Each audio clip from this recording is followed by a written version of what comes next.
We have an exciting class today. I'm going to pull it up. Today is Tuesday, September 24th. I'm in Juneau for family night for the TCLL program, and I know Klinka and Haida is a big part of that program, so Gunashtish. They're our hosts for this class. A couple of announcements before we jump in. We just wanted to thank you all for sharing your name with us every time you speak. It just helps us get to know you a little bit better so that we can address you by name and feel like the close knit family that we always end up being by the end of the class. So please keep it up. Please keep letting us know your name when you speak up in class. For today, we're going to talk about people's plans for AFN. It feels like it's coming just around the corner. And so Jacques and Nikik will ask you all what your plans are for AFN. And then we're going to share a couple of dance groups. First, the Yakutat dancers, the Mount St. Elias dancers, and then Kikwan dancers, our cake, the village of cake. So, Yep. um, before we get started, are there any questions or Uh, comments from the So you know group? what? I think about getting that person to look through the. Any questions or comments from the group about anything so far?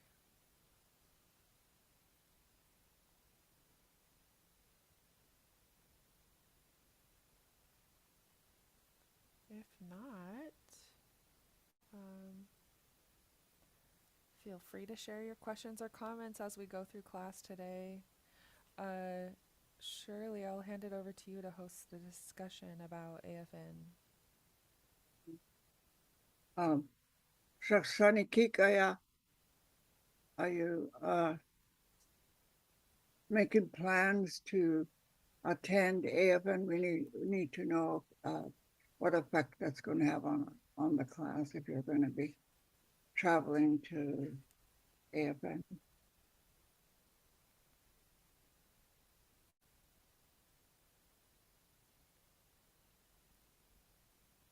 Has anyone in this group been to AFN before? Are you familiar with what it is? Not a lot of regulars in this group, which is awesome. Little bit of background information for folks. AFN stands for the Alaska Federation of Natives. Um, Shirley, you'd be better at explaining their background. Do you want to go first? The Alaska Federation of Natives was formed to uh, the membership of the AFN is all of the corporations and all of the tribes. And it was a very, very exciting time for natives because they get to travel to Anchorage or Fairbanks, wherever they're having it. And it was uh, a pretty active group of things that were accomplished because of this organization. And but recently, it's changed, and so there's been some changes that were major this year. The president, Julie Kitka, who was the president for years, stepped down to take another job, and they have a new leader. I Ben. thought the name of the new leader is Malat. Yep, it's Ben Malat. Yeah. So uh, it's uh, just the leadership is still uh, uh, in in uh, in AFN is quite a big. I want to say busy. Uh, when I worked for them, it was quite a new organization, and it was a lot of things were accomplished for the natives through the organization because they had a lot of power. Uh, but in recent years, uh, our president, uh, Klikataida, decided to step down and get out of AFN. And his explanation to us was that AFN was not doing that much for Southeast. I think there were some other uh, organizations or corporations that pulled out too, but I'm not sure. It's things I heard that, and uh, I'm hoping that this organization can rally and begin to do the work that they used to do because they were a really good contact for the with the government for Alaska and Alaska Natives. But I don't want to take too much time because we have a pretty tight schedule unless you have questions about AFN. They do have an office in town. I thought that was a really good summary. I totally put you on the spot to give background information. Yeah.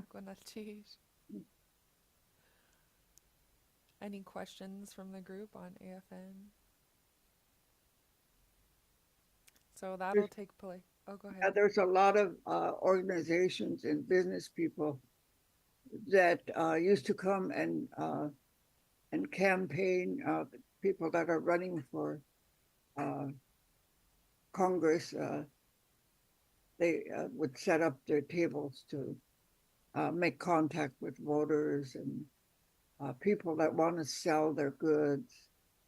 That's a real fun part.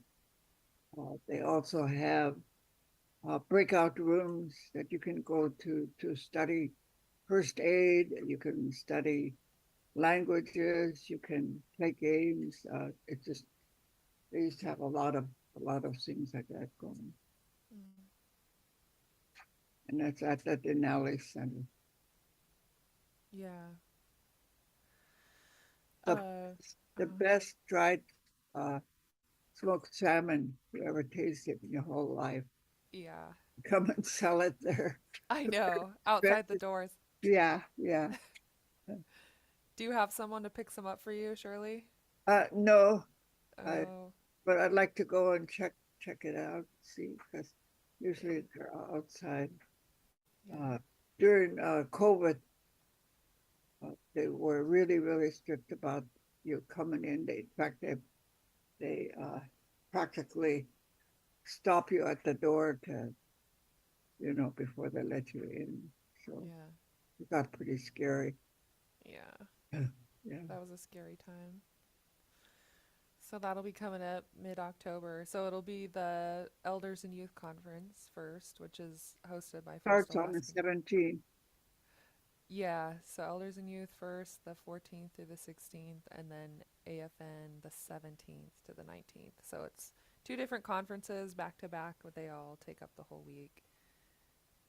Some of my friends call it Native New Year because all the resolutions are made, and it's just a big statewide gathering. It's a lot of fun.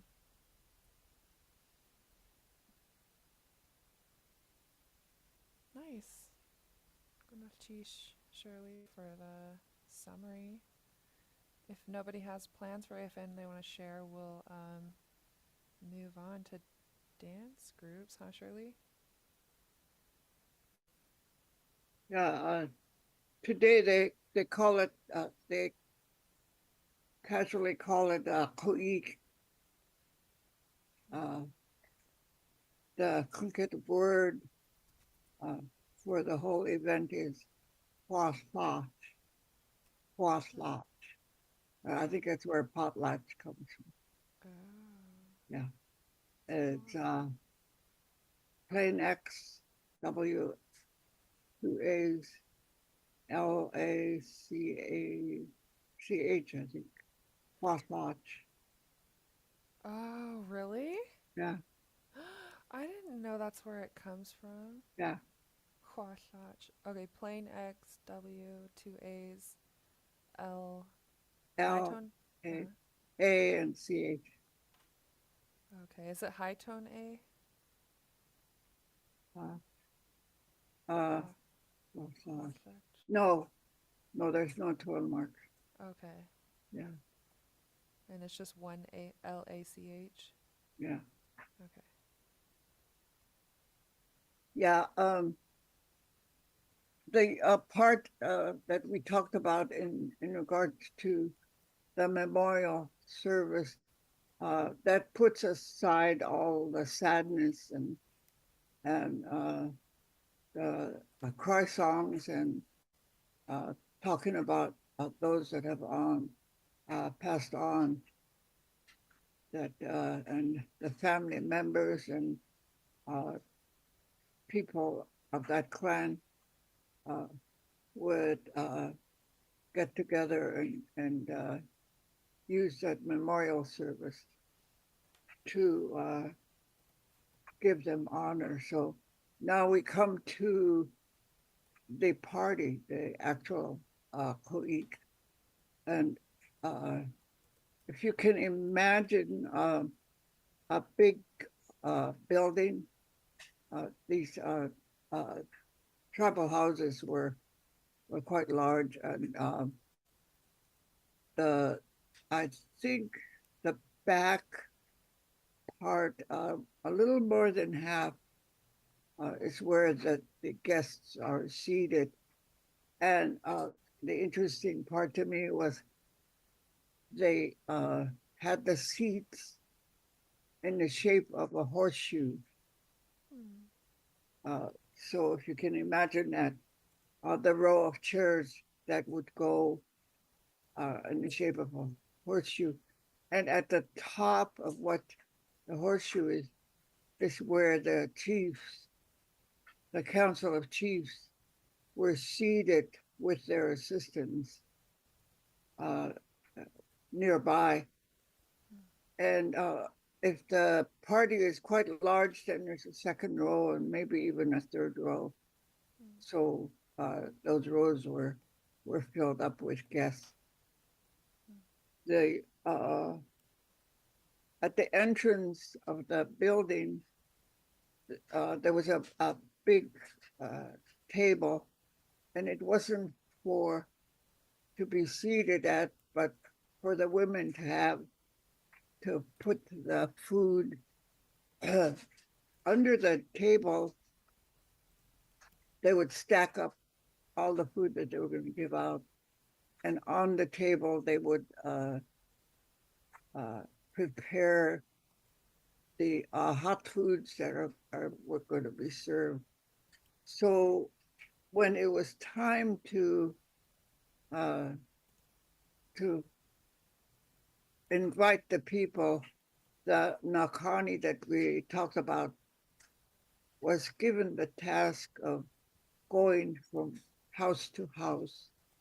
So let's say the Ravens were going to give a party, Hmm. and the Eagles are going to be invited. Hmm. So he would go to the house, and he's an eagle, but he would knock on the door and say, I come to invite you to a party, and please bring a big bag, uh, a plate, silverware, cups, a jar, and a large jar to be able to take food home, uh, and or a soup bowl. So that's what you have to bring. But if you can imagine having a couple hundred people to a party and you don't have dishes to wash or clean up after, Whoa. because they have to take it all home Nice. after they're finished. The bag was requested so you can fill it and take home a lot of food. and it would end up so that you would probably end up with boxes of food that they would give out. So the council of chiefs, they usually had a get together before the party to to talk about who the main speaker will be and who his assistant. Uh, I refer to them as assistants, but I don't think they looked at it that way. It was usually a person that's really well versed in genealogy of the hosts that are visiting. So when the chief uh, comes out to speak, he comes out with the chief. But I'm getting ahead of the food being served. They start serving. Of course, they start with the chiefs, and but a lot of young people, the young men were always handy to carry things. So they would carry a pot or a container that held the food to be served, and his helper, either a girl or another guy, um, to serve the food to the guests that the women worked on. So they go through all that, and uh, they begin to distribute after the hot meal and other foods that they wanted to serve. They usually serve like a stew, a deer stew or something, and then they have a dish with either the fish or deer meat or seal meat uh, in it to be used in the plate, and of course something to drink. And they would give all this out to make sure all the guests had something, but they always started with the Council of Chiefs. Um, and they, when they started uh, opening the boxes of apples and oranges and other things like that, where it was by the case, and they would fill up a bowl. Sometimes these bowls were very special uh, that they kept for parties, and they would fill it up, let's say, uh, with apples, and then they would call out the name of one of the chiefs, and they would say, "This one is for Chief so and so," and all his partners. So everybody jumps up to grab when they give them the bowl, to grab from that bowl uh, for their foods that they are called in with, they're going to take home. It could be like candy bars or uh, other things like that they put besides the apples and the oranges uh, that were given out, and the Kool-Aid or soda. I don't think they gave much soda. I think the drinks were tea or just water or whatever people wanted. So it was a really fun time because they're just having so much fun accepting the food and the gifts that as being presented to them as guests. And so after all of this, or most of it is distributed, there's a time when the chief comes out to talk, and it's referred to as protocol because um, he has to address the guests, and that's where the genealogist or the helper standing behind him would feed him the names because he doesn't have the memory of all the different people, but Mhm. the genealogist knowing who the special guests were would feed him with names, and I used to be amused by that. Uh, he the genealogist genealogist never uh,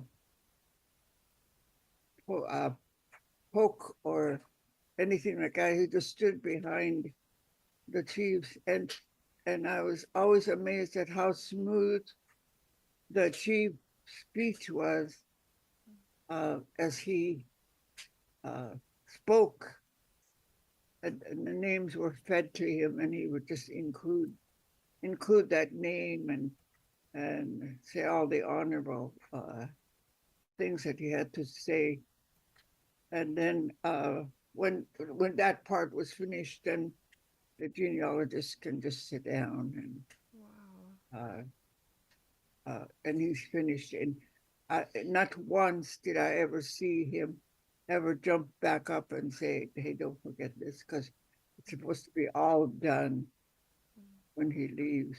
Oh, So it was a very, very organized kind of system that they used. And the chiefs were so smooth in accepting what the genealogist was feeding him, and it just fitted in so perfect. It was really good. It was really something to me. Uh, so then, if there's any other speakers, then they came out to say the thank you to the hosts for the party and what was served and the honorable things that happened. Uh, One time I was invited. My brother, I had an older brother, was also invited, and we were seated in the last row at the very tip, uh, not by the chiefs, but the very tip ending where the horseshoe ends. And we were seated there. My brother was sitting to my right. I was on the inside, and my my dad was one of the hosts, and he hardly ever participated, but he did in this one particular time, uh, where he was speaking from on the floor. He came out to speak. There was a small bleacher. I call it a bleacher just to give you a visual idea of what it might look like, where people can sit uh, in kind of a staircase. And there was a man sitting there, uh, an older man. He was sitting there listening to my dad, and my dad was giving a very animated speech, uh, and the Naukani came and stood right next to my brother, and so as my dad was speaking, the old man that was sitting on the bleachers stood up and suddenly jumped. He was he just came through the air and landed on my dad. They oh, both went to the floor, and there was an impulse for my brother to jump up to help my dad, but Mm. the Nakani next to him had his hand on his shoulder to keep him down Mm. because it was a reenactment. And what we didn't notice at all Oh. was there was a blanket that was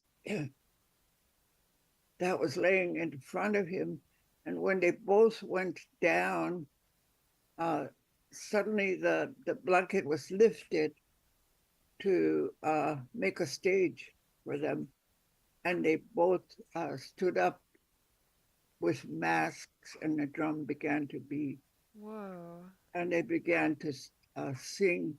It was a reenactment of something that I never really got to know anything about it.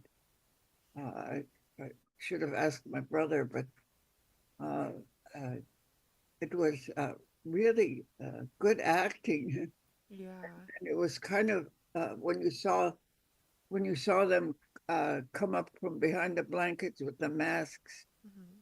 uh, that suddenly came to you that this was really important history that they were reenacting for the people. Mm. So that was really uh, something fantastic, for them to do that. And that was just kind of a small example of the kind of stage acting sometimes they did to bring something across, and it really worked really well for the audience. Um, Quick time and check, Shirley. It's 12:29. Just letting you know. okay, so then it was time to go home, take all your food home, and come back for the dancing. And the dancing uh, would start. The all the guests got dressed. The song leader always had a, a song flag that he brought in. He came in first, and then everybody knew to be quiet to watch. It was just so exciting. So we want to give you some examples of some really uh, interesting people. We wanted to show Yakutat uh, so you can look at their clothing, their style of dancing, and then we'll show you a little bit from Cake and to show how they sang and how they danced. So and what they wore. Yeah. Excellent. So I'll play Yakutat first, the Mount St. Elias Dancers.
In the olden days, when I say olden days, sometimes it means before the Europeans came here, but they didn't come here until 1741.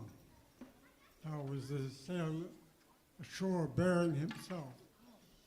But in the olden days, they used to have the old lady come out because they wanted to be part of the reed, and they would bring them here and seat them. And they would sit right in the front across.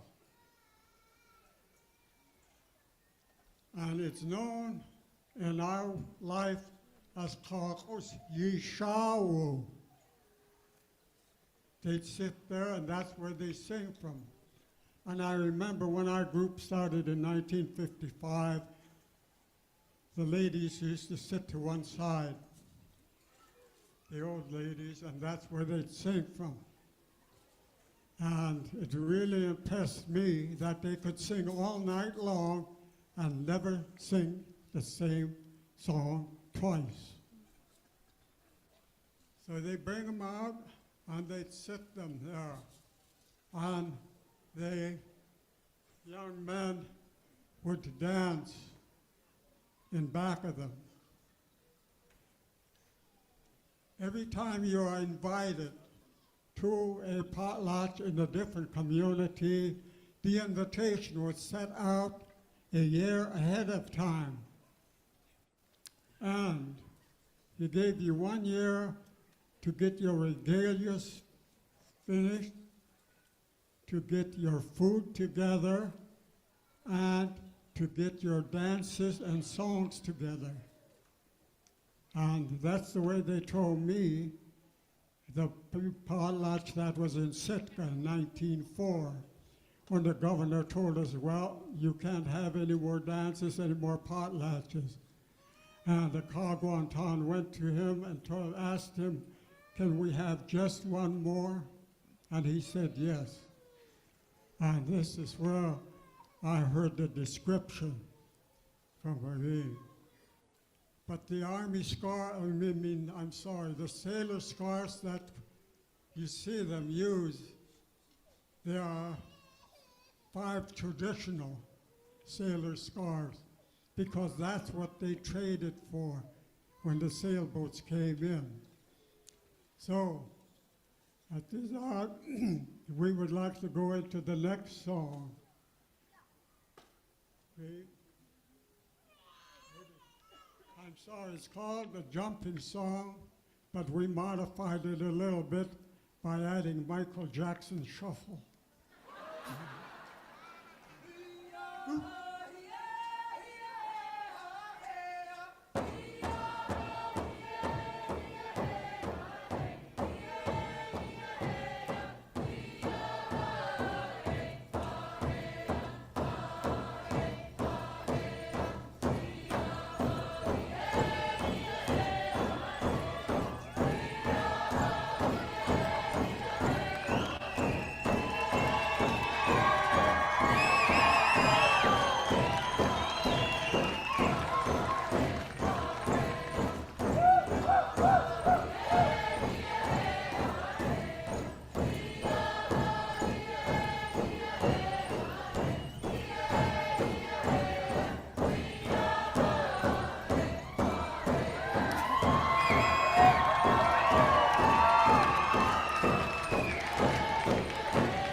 one of the things I discovered after you let a young person know his name, his grandfather's name, and learn about his clan when they're young, you see that their eyes will start sparkling because they know who they are and they gain confidence in themselves. But then these dancers have been dancing, some of them from the time they were kindergarten. They've been with these dancers that long. And believe it or not, they can dance with their eyes closed. I'd like to try to demonstrate to you here on the round the dish.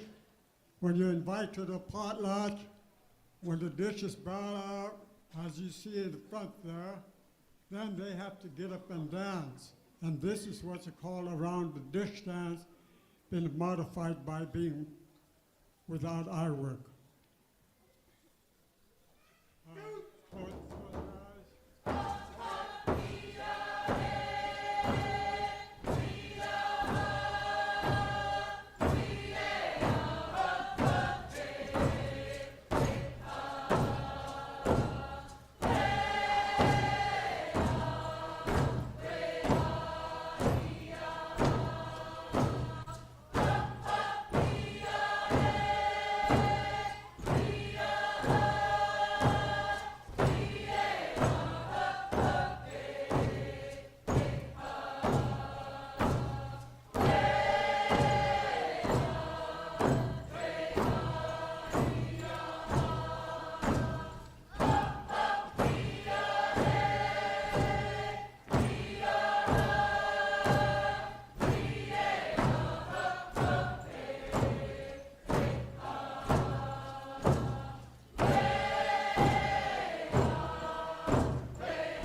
Okay, Shirley, we're at 12:40. Should we transition to Keith Kwan? Yeah. Okay.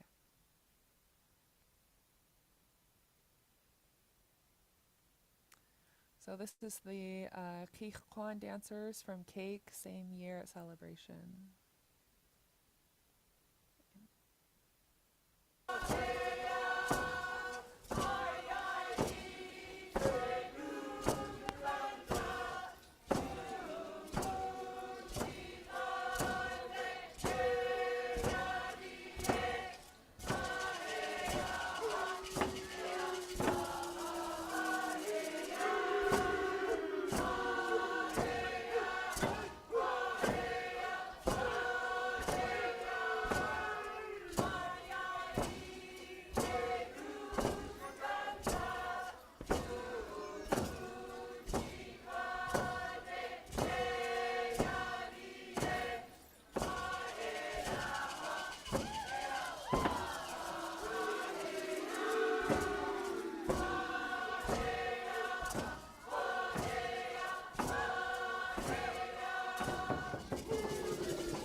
Geez, that was hard work. But these are the Cape Corn. You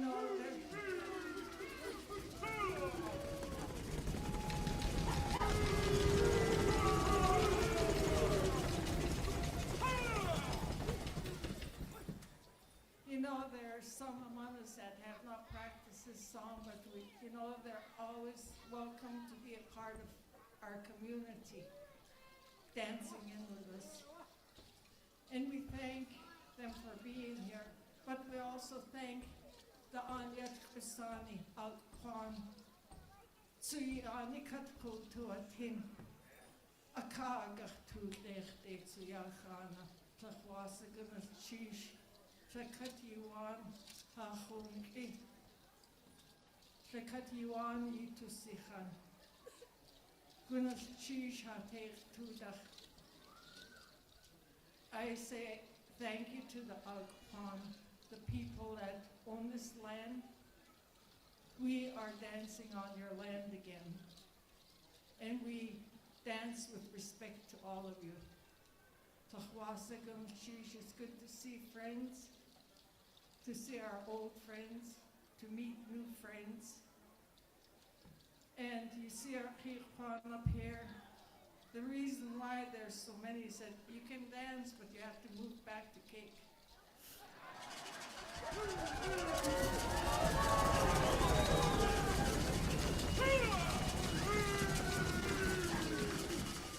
Come back home. Okay, now, there are some people out there I'd like to thank while we're catching our breath up here. See Alaska, first of all, Sheesh. Because of you, your committees, your volunteers, your board of directors, we are once again dancing on the land of the Alcoan, Tlahuasigan Chish. And we also want to thank our community members because without their help, we wouldn't be here. And just to the members in here that we've been working so hard raising money just to be here. I thank the members that are here helping raise money, but also see Alaska. I know the Tongass Roundtable had a lot to do with our coming here too, because of them, and I want them to know that we thank them. But we also say hello to our Kirpan that are sitting at home watching TV. We love you.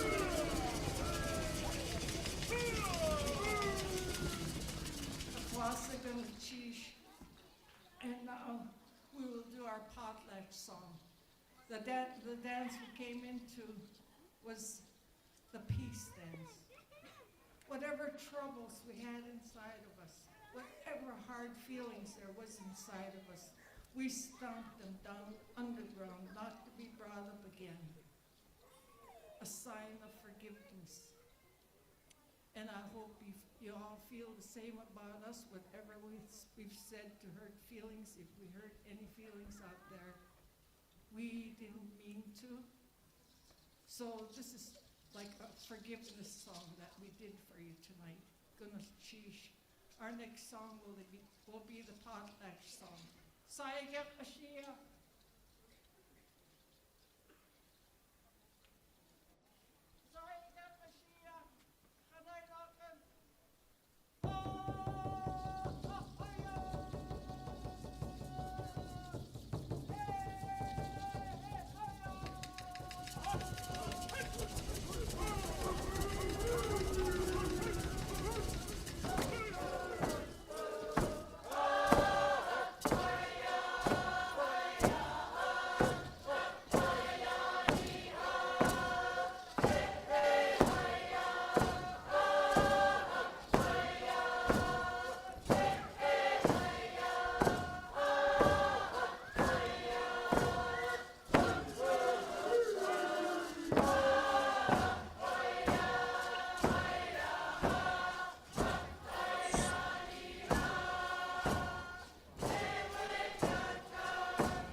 to the children of Yanyedi.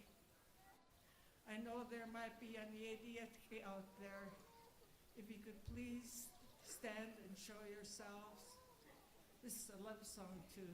I know there's a lot of Yanyedi out there because this is where our Yanyedi came from too. Aslo Bashia.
Sheesh. As you can see, in cake, we have a group of people that we call the Healing Heart. Anna, Yeah. can There's you a special, can you go quickly to the exit? Yes, ma'am. I'll zoom ahead.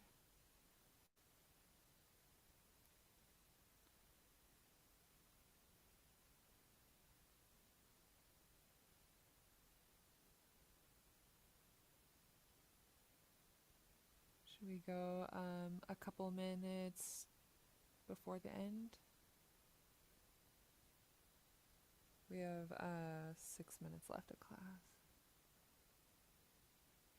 Ooh, I see some cool woven robes swaying, so I'll start right around here.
time do we have left?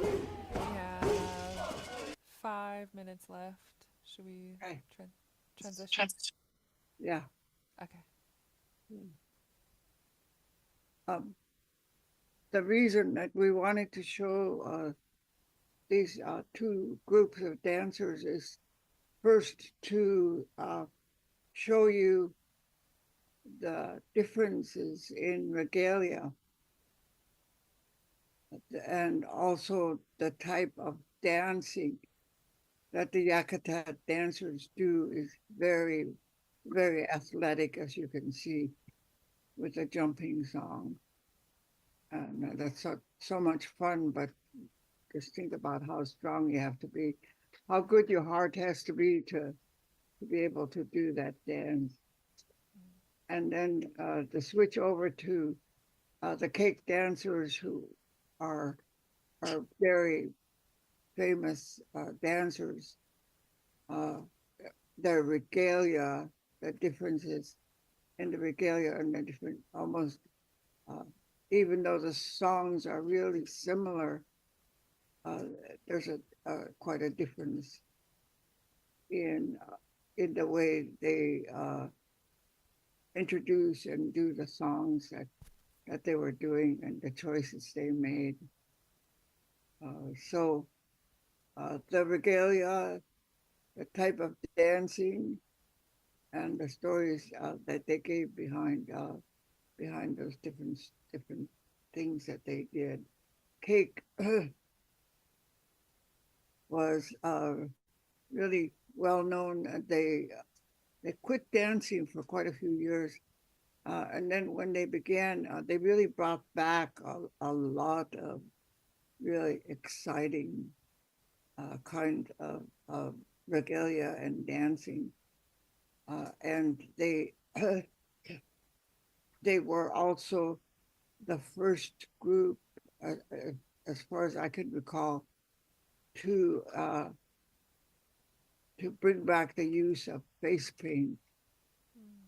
They showed up during celebration, one of those times with face paint. So that was really something. But going back to the really traditional type of dancing that I used to watch is it was the really, really exciting dancers we knew about. So there was a bench in the back of the wall where the ladies sit. And as kids, we used to get behind them on the bench and stand so that when the women stood up, we could still see. And the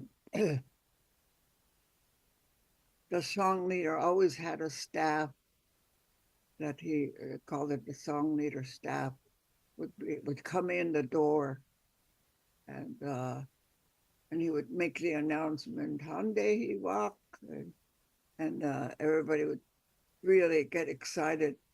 Uh, One of the really exciting dancers that was in Huna was an Athabascan man that was living in Huna.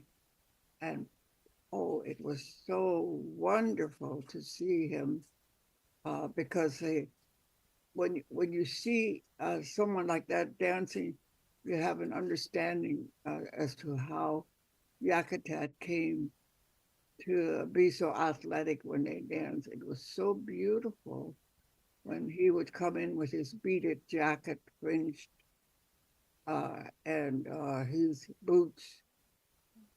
He didn't